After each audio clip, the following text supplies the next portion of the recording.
Now, my guest, talking about children and birth and all that kind of stuff, she's with me now. She's not going to chat just yet, but she's got a microphone on. She's here. And she's brought the family for a lovely day out. Haven't you? We have, yes. And already my daughter needs the toilet. Oh, no, there is one. Do you want to know where it is? Hello? Do you want to know where it is? She can't hear me, can she? She's not. She's enjoying peeping at us, though. OK, well, I'll tell you what. Whilst this record's playing, which is one of your choices... Oh, wow.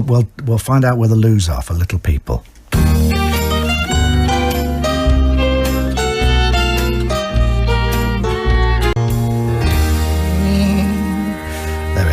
Randy Newman, you've got a friend in me from Toy Story, which is, Catherine walked down the aisle to that tune, didn't you? I certainly did. Let's give you a microphone. It's only fair you've come all this way. Yes, you did. I did. It was one of mine and my husband's favourites. Oh. Big kids at heart. Yeah, why not? And he does some cracking tunes, doesn't he? He does. He does. I love a bit of Randy Newman. Now, we have to explain who you are, because you've come in especially this afternoon, and you could be doing other things. You're a young mum. It is Catherine Bryars, who's written a book. Now, I'm going to say the name of this book, but no, initially I'm going to ask you, it's quite a title, isn't it? It is. The Obliterated Nipples of Katie B. It is, and the book itself, it doesn't sugarcoat anything about being a new mum, which is why I was straight in there with the obliterated nipples, because what it actually does is it throws a dirty great nappy at being a brand new mum. In my experience, in the early weeks and the months of being a mum, there's really little sugarcoating to be found. There are loads of baby wipes, and there's the tears and lots of bodily fluids. And these are just yours? These are just mine, exactly. And the exhaustion, that's definitely all mine. But the title itself is a reference really to the tattered state of my breasts at the end of the first week of breastfeeding. Just after 1 week, I had to run masking tape around the edges of them to stop them from flopping off. Well, yeah, I mean, we hear these stories. I mean, we have such an easy ride as us blokes, really. Absolutely. I mean, the birth, obviously, people think it's all about the woman, but no, my hands are still hurting from 33 years ago when Becca was born. Well, do you know, my husband had the audacity at the end of my 36.5-hour labour, and the half hour is important, to start whining about the blisters on his feet, because he said his shoes didn't provide sufficient ventilation to be wearing them for that long. So we heard about the blisters. And what was your reaction to that? I won't broadcast that at 3 p.m. on a Saturday. That's good of you. You've done this sort of thing before. But we have training for everything, don't we? We have training for driving a car. We have if you want to be a doctor or a teacher, as you are. Absolutely. Training. But motherhood, parenthood, nothing. Nothing at all. You've just got to get out there and get on with it. And for me, it was quite a bumpy ride, because you're expecting it all to be curly and swirly and girly and all unicorns and cuddles and pink and blue and all. And it wasn't really. It was quite a bumpy ride, and it's quite tough, and nobody gives you a handbook and tells you what to do. You've just got to sort of find your way along yourself. The poo and the vomit are never pink and blue either, are they? Absolutely not. Maybe just as well. They certainly don't smell pink or blue. No. They smell very brown. But it's orange. a huge culture shock, isn't it? I mean, yes, you've got those 9 months when you find out you're expecting to get used to it, but it's no preparation at all for what actually happens, you know, the day the baby's born. Exactly. And this is it. I mean, you've got all these people coming at you with advice and whatever, and with my first child, I took it all on board, and you listen to all of it, and you want to sort of apply it all, but so much of it is massively conflicting. You tie yourself up in knots about it, and you panic and you worry and whatever, because you want to do the right thing. So I thought, right, with my second, with my son now, he's 8 months old, I thought, I'm not going to do that. I've done it once before. She survived. We're all well. We're all fine. I'm going to do it my way. So I had my son, and what did I do? I listened to it all again, and I tied myself up in knots, and I panicked, because as a mum, you want to do right by your child, and you take on anything and everything that you possibly can. But you found time to make notes, didn't you? You wrote a blog about. Yes, presumably I did. That was after the first one, was it? It was just before my daughter was born. I started writing it, because all that sort of pent up, what should I call it? That sense of impending doom, really, that you know what's coming, and you so desperately want to meet your child, but at the same time, you've actually got to get your child here. And at that point, when you're 9 months pregnant and you're overdue and whatever, that thought is looming large. So I had to do something with that adrenaline. So I thought, you know what, I'm going to put it into a blog, and I'm going to write about it. And that sort of blossomed from there, and I carried on, and I wrote for the entirety of my daughter's first year. I wrote something about what we'd done that day. So now, I don't understand this, because I'm a different generation from you, but when you write a blog, how do people know that you've written that blog? How do people find it and enjoy it? Because they do. We often hear about blogs with millions of people who subscribe to it or just read it. Well, really, you sort of rely on friends and family initially and whatever, and then beyond that, you start to pay people. And then beyond that, you actually start to get quite good at it because you do it a lot and you think, you know what, I better start delivering some content because people are, you know, sort of investing their time in you, and you have to start writing some decent content that people relate to and whatever. And somehow I've got to this position where I was asked to write a book. I went to a blogging ceremony, I was nominated for an award at an awards ceremony by the Brit Mums Brilliance in Blogging Awards back in 2012, and at that event I was approached by a literary agent, and 4 years later I'm an overnight success. There you go. Hurrah, simple as that. But you also mentioned in the little bits I've read about it on your website that you call yourself a failed stand-up comedian. Yeah. Clearly you're not, though. You're not failed, because I'm sure that had a hand in what you're doing now, didn't it? It did, but to be honest, the stand-up comedy stood me in better stead for being a parent rather than a writer, because as a mum or a dad, you've got to have a good sense of humour and be able to have a laugh, because it's so disorganised and it's crazy, and you end up in the most ridiculous situations. I mean, recently, my 8-month-old son was sick on his jacket as we were out, and as it turns out, dipped into the changing bag and there's no baby wipes there. So it looked exactly like the orchard chicken that he'd had sort of half an hour later. So I thought, well, I smeared it on my finger. We're out in the middle of nowhere, I didn't know what to do with it, so I licked it off. And after you've done it, you think, well, I don't really know why I did that. That was a baby sick, so I'd actually just eaten my own baby sick, and it didn't any longer taste like orchard chicken anymore. No. So I don't know why I did that, Nick, to be honest, but it must be just all the sleep deprivation. That's all I can put it down to. But with stand-up comedy, you have to write the funny stuff and you have to come up with it, but as a parent, you don't have to. It's just right there and you live in it. But stand-up comedy, you're standing up in front of people you don't know, mostly, I would imagine. Yes. And there's no shield, there's no protection unless you have some sort of character. Yes. That is terrifying. It is, especially when they don't laugh. I'm also, as well as writing the blog and whatever and looking after the little ones, I teach as well in a primary school, and that was the transition that I made initially from stand-up comedy into teaching, because now I can keep people in at playtime if they don't laugh at my jokes. Oh, you tyrant. Lots of detention, eh? Well, they're only primary school, so there's maybe a few extra spellings instead of a detention. Oh, good.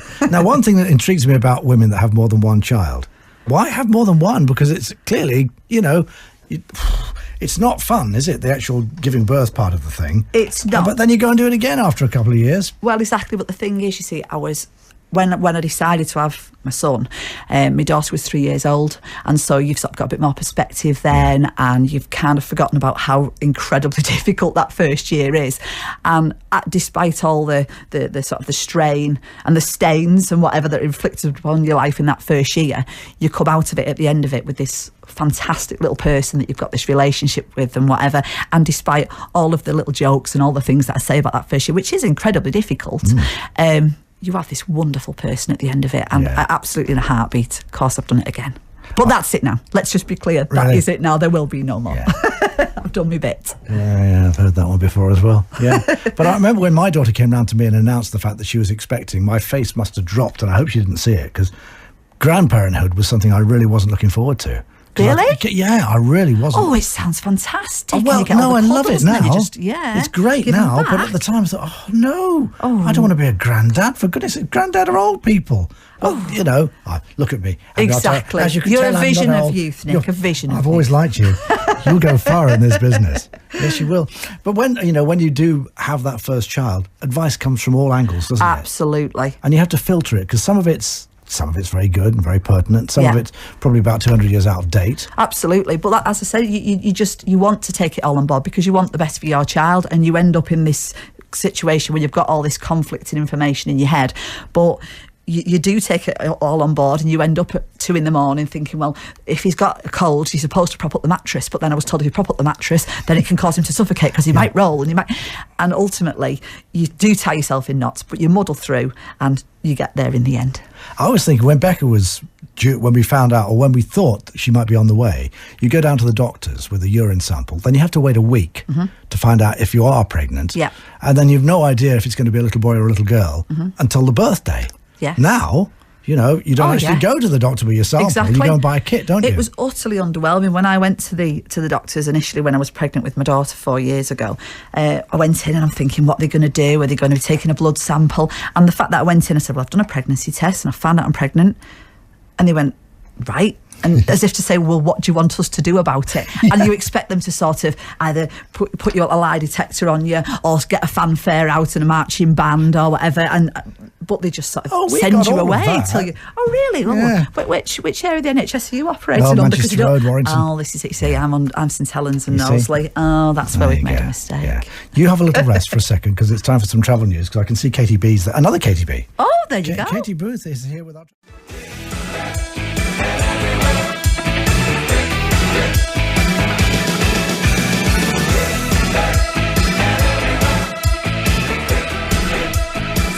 Another one of Catherine's choices, Hip to Be Square by Huey Lewis. What a good band they were, weren't they? Absolutely gorgeous. Yeah. Back to the Future is one of my favourite films. Is it? Well. Oh, yes. Yeah, The Power of Love. That was from that particular film, wasn't it? But most of their stuff is just so good, and the videos tend to be quite fun as well. Mm-hmm. So what's next for Catherine Bryars then?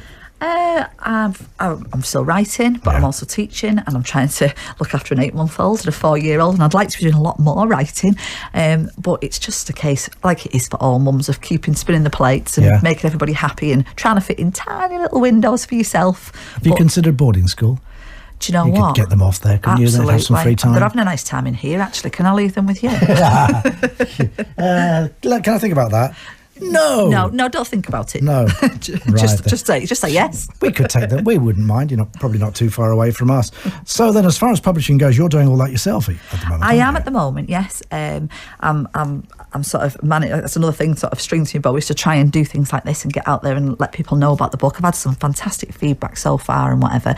I have got an agent, but we're still sort of waiting for a traditional publishing contract. So in the interim period, I'm trying to flag it up and make sure people know that it's out there, and please come and read it. Buy it for a present. It's great for baby showers and that sort of thing, but should give new mums a giggle and old mums a giggle. So is your blog, the thing that started this whole thing off, is that out there? That's on your website, is it? That's out there. The original blog was called My Funny Mummy, and as I say, I was nominated for a Brit Mums Award for that blog, and then I went away and sort of started beavering away on the book. That was sort of 3 years ago, and then once I'd finished the book and whatever, and I was getting to a point where I was ready to release it, I launched a new blog which is in my name now, CatherineBryars.com with an A, Catherine Bryars, and that's now sort of a writing blog, but it's still a mum's blog, and I've started vlogging as well and doing like sort of little mummy videos. No, hang on, wind back a little bit there. What's vlogging? Vlogging is blogging but with videos. Oh my word! So it's a video log as opposed to a sort of an online diary. It's an online diary, but it's in a video format. So you'll start to see those creeping in on my website on now and whatever, and on my social media you'll start seeing that flagged up now. So that's sort of another thing that I'm moving towards. Right, fantastic. Now this book, obviously it's a must for new mums and expectant mums and mums of maybe up to 2 or 3 years old, I would imagine. But what about dads? Well, do you know what? Fellas, I think they can always benefit from the wise words of a woman, I would imagine. Yes, I've been told that by a wise woman. Absolutely, and that is the right answer. And a mum. Maybe you don't want to take advice from the ones who eat sick, perhaps. No, but you anyway, didn't have to mention that again, but thank you. You're welcome. But the ones that some of the best feedback, to be honest, that I've had have been from dads, because they seem to like love peeping in on what the missus is going through, and I think to be honest, they could learn a thing or two about multitasking as well, because I'm absolutely a dab hand at hoovering while I'm changing a nappy on one hip, and then I'm French plaiting my daughter's hair on the other side. So there's a lot in that book for dads to pick up on, I think. What are your children's names? My daughter is called Betty. She's Elizabeth. Oh, that's lovely. But it took to her actually having a short stay in hospital 12 months ago to discover her name was Elizabeth, because she is Betty to us. Yeah. And my son's called Ted, and yet again he's Edward, so hopefully it won't be a hospital stay that requires him to find that out. But Betty and Ted are my little ones. That you've got it. My mum was Betty. Oh really? But you don't. This generation doesn't. Well, it's a nice name for this generation. It's lovely, and Annie and Ava are beautiful names as well. I love those old-fashioned when names. we chose Rebecca for my daughter, I didn't know anybody else called Rebecca. Yeah. And then that whole generation. So you started it? Clearly. You started that trend. Rebecca's all over the blooming place. Oh. And then Ava's, there's so many Avas, even at her school, in her class, her year, there are other Avas, so it's weird, isn't it? I love those old-fashioned names, they're beautiful. Yes, little Annie and little Ava. But you're two, obviously you've got the little one now. Yes. How many weeks old? He's just 8 months, Ted. Yeah. Ted. And where Betty was, they say you never get two the same. Betty was a fantastic sleeper. She was like me. When she'd gone to sleep, absolutely nothing wakes her, and it's still the case now, thankfully, because her brother is not the same kettle of fish, and he's awake a lot. So where we said, oh, she's an easy baby, sort of after that first 12 months, we're like, yeah, she was easy, she was great, she was a good sleeper. Let's have another. That's another reason why we're not having another, because we are quite broken by the lack of sleep. Is Betty a good big sister? She's a great big sister. Because it's quite a thing, isn't it? When I mean, Ava is 3 years old, and she's been the centre of attention from the whole family. Yes, and it's a big family. It is hard for them, and there's that adjustment at the beginning and whatever. But you know, we did all the talking, and we thought we put everything in place and whatever that you possibly can do. And it's still a huge culture shock when they've had, like, she's the youngest by miles, because I'm an eldest child, and my mum and dad have got no other grandchildren. Young yourself. Oh, thank you. My pleasure. I'll come again. Yeah, okay. But she's been great. It's just that initial adjustment, isn't it? As long as you're sort of supportive and you're including her in things, it's taken some time, but we've got there, and she's a fantastic big sister. So do you have any other ideas? Obviously the film of the book. Well, absolutely, yeah.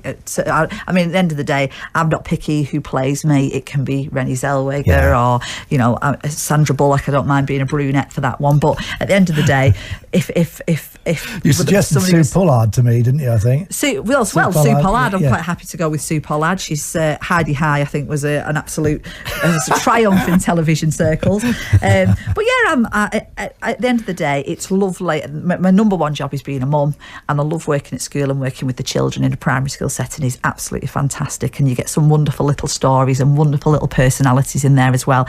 And I love writing and sort of expressing all of those wonderful relationships and interactions that you have in the writing.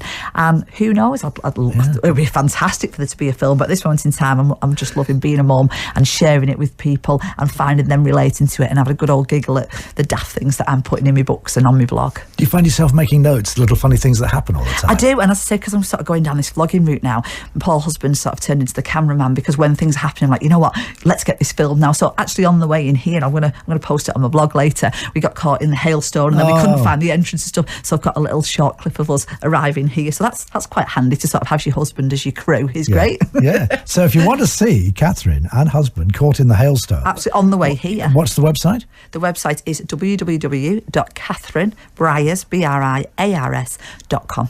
So you can come and find the video, and there might even be the little sort of after party, the wrap party, when we go and have a cup of tea in a minute. I'll have to get him in here in a minute. After we finish, I'll find a long tune, and you can come in here and do what you need to do.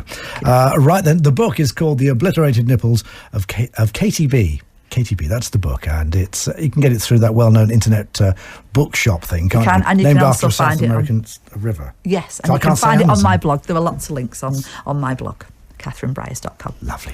You marvellous at publicity. Thank you for having me. My pleasure. Thank you for allowing me to expose my nipples. I've thoroughly enjoyed it. Oh, right then. None of that went on in here. All right, a longest tune, so we can come in and take a few photographs, which hopefully will be on your blog a little bit later on. It certainly will. And it's Diana Ross, actually. Hang on, if I just click this button properly here. There you go. Diana Ross. Thank you, Catherine. Thank you for having me.